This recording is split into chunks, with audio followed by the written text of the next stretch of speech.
Bon Andri, ravi de pouvoir échanger avec toi. Ouais. Est-ce que tu peux me représenter ton groupe? La société Aeromnifit, c'est une franchise d'électrostimulation. Donc en gros, pour faire simple, on propose de l'activité physique à des personnes qui n'ont pas le temps, pas la motivation ou pas l'envie d'aller dans une salle de sport, de s'entraîner une fois par semaine de façon efficace en 25 minutes. Est-ce que tu peux me redonner les bases de l'électrostimulation et en quoi c'est tellement différenciant pour quelqu'un qui va nous regarder, qui ne nous connaît pas, qui ne comprend pas forcément?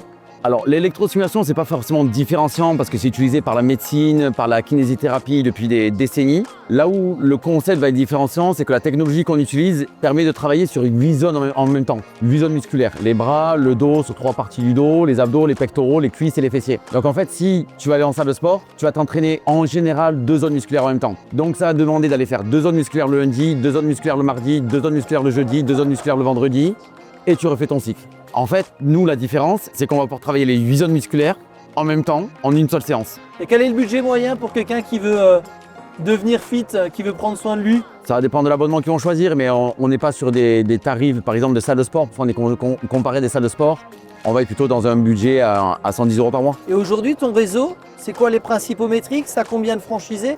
C'est plus de 250 franchisés dans le monde, 253 exactement. En France, j'ai pas le chiffre exact, on a encore signé 3 ce matin, donc on est à 172, quelque chose comme ça. On a 26 en Suisse et 20 au Québec. Et après, on a plusieurs marchés émergents comme l'Espagne, la Belgique, qui sont en pleine voie de développement.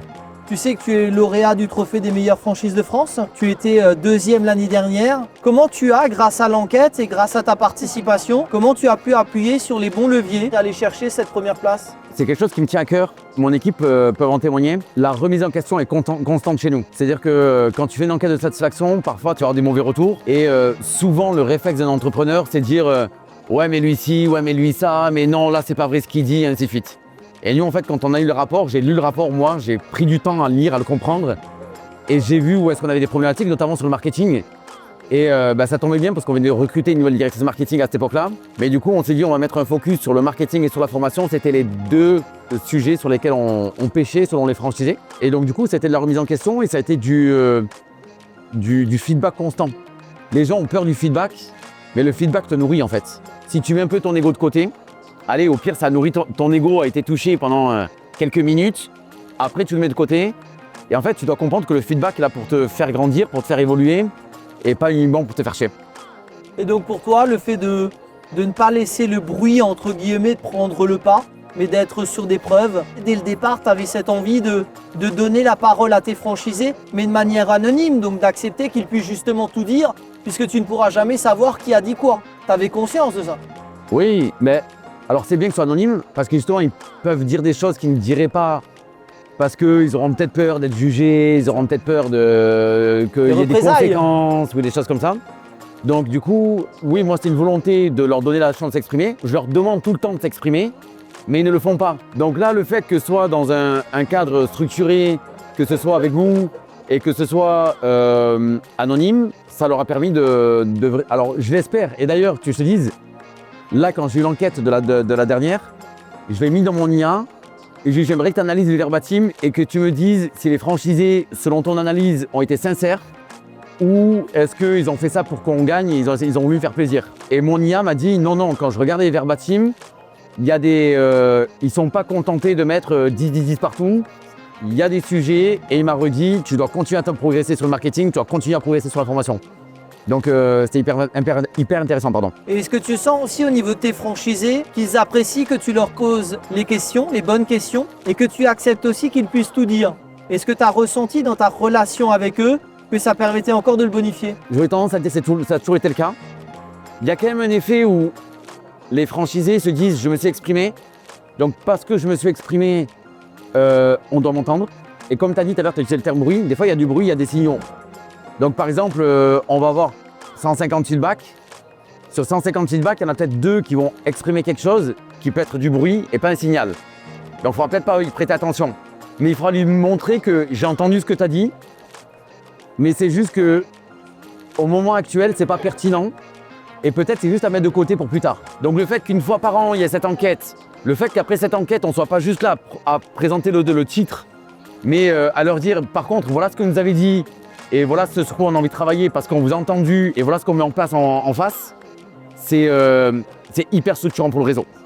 Vraiment. Est-ce que quand tu rencontres un candidat potentiel, tu lui dis que tu es une franchise transparente et que pour toi son retour d'expérience compte? Est-ce que tu l'as déjà intégré dans ton discours? Comment tu le présentes? C'est là sur le salon, toutes les personnes que je rencontre, je leur dis écoute, qu'on travaille ensemble ou qu'on ne travaille pas ensemble. Évidemment que certains indicateurs sont importants, le droit d'entrée, les royalties, le DIP et tout ça. Mais la franchise, c'est une question de relation. C'est comme un mariage en fait. Bien sûr. Et on ne choisit pas son conjoint et sa conjointe juste sur des KPI. Et donc du coup, moi je pense, et je leur dis tout le temps, c'est que nous on va être hyper transparent. Des fois ça va être agréable, des fois ça va pas être agréable. On va être toujours très transparent dans ce qu'on va faire, dans ce qu'on va dans notre relation. Par contre, là où on va, et d'ailleurs on a notre séminaire en mai, on a toute une partie qui va être adressée à ce sujet-là et qui va être un retour de l'enquête de satisfaction. C'est-à-dire que là, l'enquête de satisfaction, on reçoit, on analyse, on va préparer et on va présenter on va mettre en place nos projets, on va présenter nos projets alignés avec l'enquête de satisfaction. Est-ce que la crise change pour toi? Est-ce que justement le fait que la France souffre, est-ce que ça change quelque chose? Moi, je suis un éternel positif. Moi, depuis que je suis jeune, j'entends c'est la crise. 2008, c'était la crise, 2010, c'était la crise, 2012, c'était la crise, 2015, c'était la crise. Il y a le Covid qui était une crise, je pense, qui dépasse tout ce qu'on a pu connaître dans l'histoire. Entre nous, dans notre Bien vivant, sûr. on s'en est sorti du Covid, mais vraiment très bien. C'est-à-dire que le Covid a été plutôt a construit notre réseau et on est ressorti beaucoup plus fort du Covid que ce qu'on y est rentré. Donc j'aurais tendance à dire que ça va aller. Pour l'instant, on ne le ressent pas. C'est-à-dire que nous, pour l'instant, les indicateurs dans les studios vont bien. On n'a pas de baisse d'activité, on n'a pas de baisse de performance, on n'a pas de baisse de fréquentation, on n'a pas d'augmentation du churn.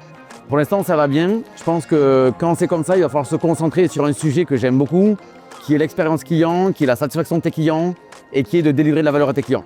Donc moi, de délivrer encore plus de valeur à mes franchisés et de leur dire à eux de délivrer encore plus de valeur à leurs clients. Donc c'est un peu comme ça que j'aborde 2026-2027 en me disant peut-être que c'est de la crise, mais travaillons plus fort, travaillons plus dur et donnons encore plus de valeur. Est-ce que tu voudrais encore dire quelques derniers mots à des gens qui ne te connaissent pas pour leur donner envie de te rejoindre dans ta belle aventure? Je ne veux pas donner envie aux gens de nous rejoindre, j'ai plutôt envie de repartager. C'est qu'aujourd'hui, moi, mon sujet, d'ailleurs si on a fait un stand comme ça, en format podcast et ainsi de suite, c'est que j'ai juste envie de donner envie aux gens de croire au futur, de croire en eux, de croire en leurs projets, que ce soit avec iRemifit ou pas avec iRemifit. Donc si les gens ont envie de me contacter, peut-être que je ne serai pas disponible dans quelques années, que je serai moins disponible aujourd'hui.